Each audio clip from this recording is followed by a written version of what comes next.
out the water. Come on, water, come out, baby. Oh, come out, baby, please. Come out for daddy. Has he ever said anything more embarrassing? I'm gonna come. Desi Lydic opens the segment by reacting to one of Trump's most awkward public moments, where he dramatically talks about water pressure while speaking in an oddly emotional tone. Instead of sounding presidential, the clip feels strangely personal and uncomfortable, which is exactly why Desi immediately jumps on it. She pauses on the wording, repeating it back with disbelief, almost like even she can't process what she just heard. The joke works because Trump often speaks with complete confidence, no matter how bizarre the phrasing becomes. And that confidence makes moments like this spread everywhere online. Desi leans fully into the awkwardness, turning a simple rant about water into something that sounds accidentally inappropriate and deeply embarrassing.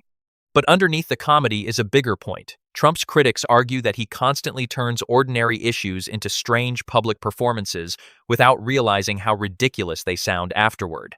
And once late-night hosts grab those moments, they stop feeling like political speeches and start feeling like internet memes. Wow, what do you even say to that? I'm gonna come. No, stop it! Stop it! Not that. But let's be fair, serving in Trump's cabinet isn't just photo ops at the White House. They also... Desi continues by mocking the kind of staged public appearances that often happen around Trump's administration. She jokes that serving in Trump's cabinet isn't really about governing anymore, it's about looking good in photos and creating media moments. Then she shifts toward Kristi Noem's heavily criticized photo op-style appearances, comparing them to chaotic social media content rather than serious leadership. The point Desi pushes here is that modern politics under Trump often feels built around optics first and substance second. Everything becomes about cameras, branding, and attention. Even serious government roles start looking like reality television scenes designed for viral clips.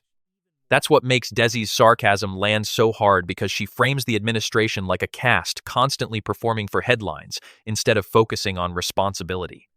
And in her view, Trump set the tone for that culture. The louder and more dramatic the moment is, the more attention it gets. And attention has always been Trump's strongest weapon. just talk himself into getting hungry? She never worked over the piping hot fries, so crispy and salty, each bite a perfect... We should go to McDonald's. Let's go. Desi closes by joking about one of Trump's strangest habits, the way he can accidentally derail his own arguments while speaking. What begins as Trump criticizing someone suddenly turns into him obsessing over fast food, describing fries in so much detail that the original point completely disappears. Desi notices the shift instantly and turns it into comedy, acting like Trump literally distracted himself into craving McDonald's mid-sentence. But beneath the joke is a deeper observation about Trump's speaking style. His rallies, interviews, and speeches often jump unpredictably from one topic to another, creating moments that feel chaotic but strangely memorable. That unpredictability is part of why late-night comedians constantly use his clips. Every sentence feels like it could suddenly become a viral moment. And according to Desi, Trump may publicly attack late-night shows, but at the same time, he unintentionally gives them endless material every single time he speaks. Donald Trump. Nobody turns awkward moments into national headlines faster than he does himself. That's what makes comedians like Desi Lydic so effective against him. They don't even need to invent jokes half the time. They just replay what Trump already said and let the audience process how strange it sounds out loud. And that's been one of the biggest patterns around Trump for years.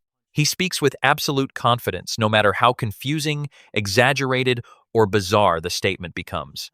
Whether he's talking about water pressure, fast food, elections, the economy, or world politics, every topic somehow transforms into a performance centered entirely around him. Critics say that's exactly why late-night comedy keeps targeting him non-stop, because Trump doesn't communicate like a traditional politician. He talks like someone constantly trying to dominate attention. But that attention comes with consequences. The more Trump talks off-script, the more moments comedians can isolate, replay, and turn viral. A single strange sentence suddenly becomes the entire internet conversation for days. And what makes it worse for Trump is that reacting angrily usually creates even more attention around the joke.